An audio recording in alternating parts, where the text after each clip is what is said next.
Et à 8h16, votre invité Raphaël Alain Rodier, directeur adjoint du Centre français de recherche sur le renseignement. Bonjour Alain Rodier. Bonjour. Merci d'être avec nous. L'État islamique a donc revendiqué ce week-end une nouvelle attaque en Belgique, à la machette, à Charleroi. 2 policières étaient visées.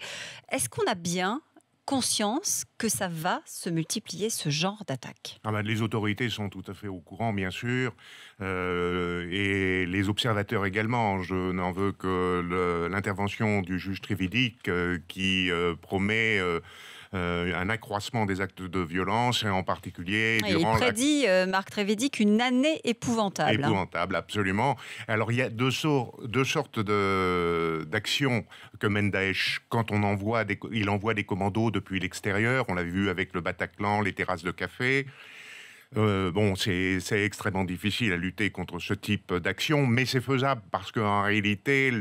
Parce qu'elles sont préparées. Parce qu'elles sont préparées, il y a des liaisons, etc. Donc on peut penser qu'on peut neutraliser ou au moins prévenir ce genre d'action. C'est un gros travail, mais c'est faisable. Les loups solitaires, l'appellation n'est pas excellente. On devrait dire acteur solitaire maintenant, c'est-à-dire quelqu'un qui passe à l'action alors qu'il n'a pas de contact direct avec un état-major extérieur, où il n'a pas de liaison. Qui décide du jour au lendemain d'agir au nom de Daesh. Il décide justement d'agir du jour au lendemain. Et là, c'est extrêmement difficile. Nos amis britanniques du MI5, la DGSI britannique, ont fait une étude très poussée sur ce passage à l'acte d'un certain nombre d'individus, et ils se sont rendus compte que 60% d'entre eux pourraient être détectés un petit peu auparavant parce que leur attitude change. Quand on dit un petit peu auparavant, c'est-à-dire, est-ce qu'ils savent dire combien de temps à l'avance? Non, malheureusement, parce que le passage à l'acte, ça peut être relativement rapide quand l'individu décide de passer à l'acte, mais également, c'est une décision qui peut mûrir sur plusieurs mois, voire plusieurs années. Donc, c'est extrêmement difficile. Mais ils estiment que 60% pourraient être détectés avant. Mais cela voudrait dire qu'on les surveille 24 heures sur 24.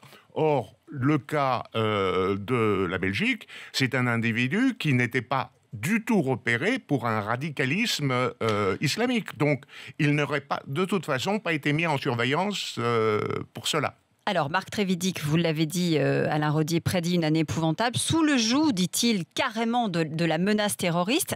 Il n'a pas forcément tort. Quand on voit les annulations en série, on commence clairement à avoir peur en France. Est-ce qu'on est en train de s'adapter, forcé contraint à cette menace? Tout à fait, il va falloir s'adapter parce que nous vivions en Europe depuis la fin de la Deuxième Guerre mondiale relativement calmement, avec tout de même des périodes très difficiles en France au moment de la guerre d'Algérie. Je rappelle que le terrorisme a fait énormément de victimes à l'époque sur le territoire français métropolitain. Mais on vivait relativement tranquillement. Mais quand on voit ce qui se passe dans le reste du monde, et on ne va pas prendre 107 pays, on cite souvent Israël, mais je prends le Pakistan par exemple. Ils ont appris à vivre avec le terrorisme quasi quotidien, et les gens continuent donc à mener leurs activités, et cela ne remet pas en cause la stabilité du gouvernement malgré ces actions de violence. Malheureusement, je crois qu'on a basculé de ce côté de la situation catastrophique. Ça signifie que le principe de précaution, c'est la bonne attitude à avoir, exemple la braderie de Lille, ou au contraire, il faut continuer à vivre comme d'habitude? Il faut faire entre les deux. Il n'y a pas de bonne vraiment réponse. Le risque de sécurité, d'insécurité est trop élevé parce que matériellement, il est impossible de donc c'est vraiment une question d'appréciation. Voilà. Pour la braderie de Lille, il semble effectivement 100 km de rues, ruelles, etc., avec plus de 2 millions de participants. C'était vraiment impossible à organiser.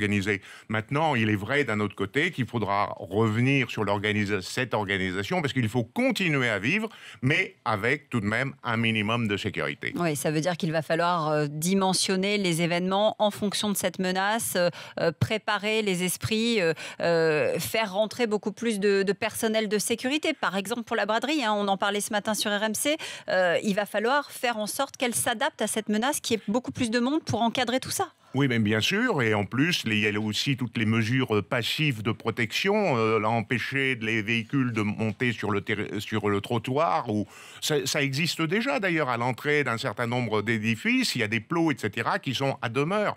Mais il va falloir augmenter effectivement ces mesures de sécurité.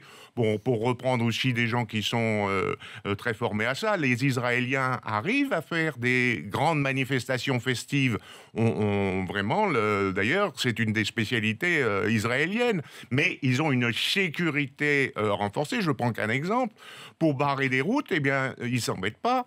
Ils monopolisent un certain nombre de bus qui mettent en travers des rues qu'ils doivent bloquer. C'est quelque chose qui est extrêmement facile à mettre en œuvre. Eh bien, il va peut-être falloir s'inspirer de nos amis israéliens dans ces mesures qu'ils prennent très régulièrement et qui évitent justement des attentats de masse dans ces manifestations festives.